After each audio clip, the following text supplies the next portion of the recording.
வணக்கம் நண்பர்களே, திரிபிரியாவில் மீண்டும் உங்களை வரவேற்பதில் மிக்க மகிழ்ச்சி. இந்த வீடியோவில் நம்ம பார்க்க போகிறது ஜாங்கிரி ஸ்வீட்டு. எல்லாருக்குமே தெரிஞ்ச விஷயம்தான், ஆனால் இது எப்படி பதமாக கரெக்டாக செய்யுது என்பதை இந்த வீடியோவில் பார்க்க போகிறோம். அதுக்கு முன்னாடி நம்ம சேனலை சப்ஸ்கிரைப் பண்ணாதவங்க மறக்காமல் சப்ஸ்கிரைப் பண்ணுங்கள். நான் இன்னைக்கு 1 கப் அளவுக்கு உளுந்து எடுத்து 2 மணி நேரம் ஊற வச்சுருக்கேன். இதை நான் இப்போ மிக்சரில் தான் அரைக்க போகிறேன்.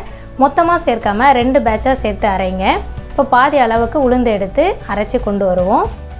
உளுந்து பார்த்திங்கன்னா நீங்கள் ஸ்பூனை வச்சு நல்லா கிளறி பொறுமையாக நீங்கள் அரைச்சிங்கன்னா நல்லா சாஃப்டாக நம்மளால் மிக்சர்லேயே உளுந்து அரைக்க முடியும். பருப்பு எங்கேயுமே இல்லாத அளவுக்கு அரைச்சி எடுத்துக்கோங்க. ப்ளஸ் இந்த ஒரு பேட்சுக்கு 1 டேபிள் ஸ்பூன் அளவுக்கு தண்ணி சேர்த்து அரைங்க. இந்த மொத்த மாவுக்குமே நான் சேர்த்த தண்ணீர் பார்த்திங்கன்னா 2 டேபிள் ஸ்பூன் அளவுக்கு தான் சேர்க்குறேன். நாம் இப்போ மிக்சரில் அரைச்சதால் உளுந்து அந்தளவுக்கு ஃப்ளஃபியாக வந்திருக்காது. ஸோ நமக்கு நல்லா ஃப்ளஃபியாக ஏரியாக இருக்கணும். அப்போ தான் ஜாங்கிரியும் சரி வடையும் சரி நல்லா வரும். அதனால் இது போல் ஒரு ஃபோக்கை வச்சு நல்லா நீங்கள் பீட் பண்ணுங்கள். இப்போ இதில் நான் 1 டேபிள் ஸ்பூன் அரிசி மாவும் 1 பிஞ்ச் அளவு சால்ட்டும் சேர்த்து நல்லா பீட் பண்ணுறேன்.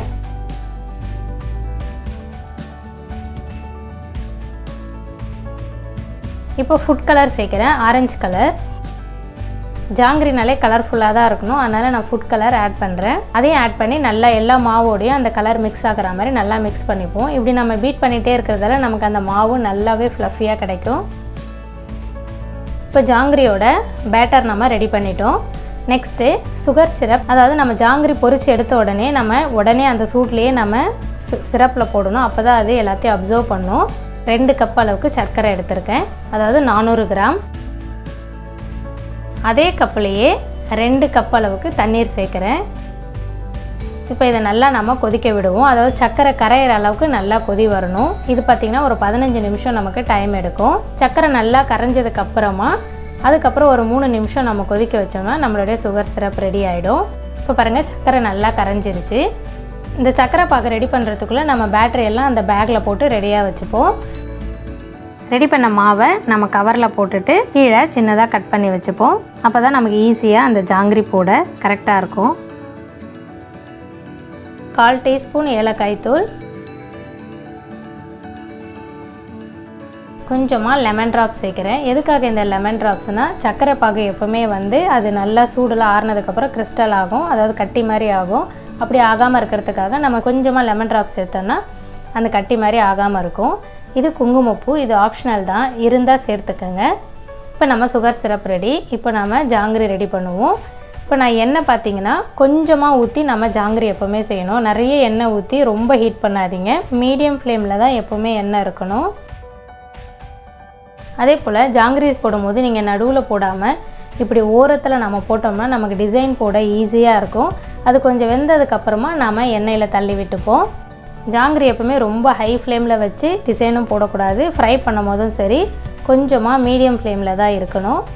இல்லைனா குயிக்காக உங்களுக்கு வெளியில் அந்த ப்ரௌன் மாதிரி மாறிடும். அதனால் முடிஞ்ச வரைக்கும் சிம்லேயே குக் பண்ணுங்கள். சிம்முக்கும் கொஞ்சம் மீடியம் அந்த ஃப்ளேமில் வச்சு குக் பண்ணால் போதும். சப்போஸ் உங்களுக்கு ஜாங்கிரி சுத்த வரலைன்னா நீங்கள் இன்னும் கொஞ்சம் அரிசி மாவு சேர்த்து நல்லா பீட் பண்ணி ட்ரை பண்ணி பாருங்கள்.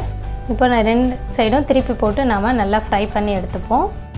இப்போ நமக்கு அங்கே சுகர் சிரப்பும் சூடாக ரெடியாக இருக்குது.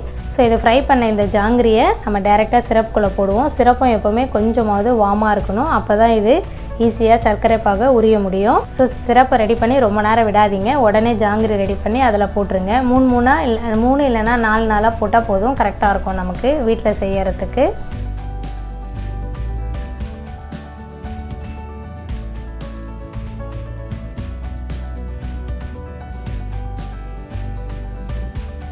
இப்போ ஜாங்கிரி ரெடி ஆகிடுச்சு பாருங்கள். இப்போ நான் டைரெக்டாக சிரப்பில் ஆட் பண்ணுறேன்.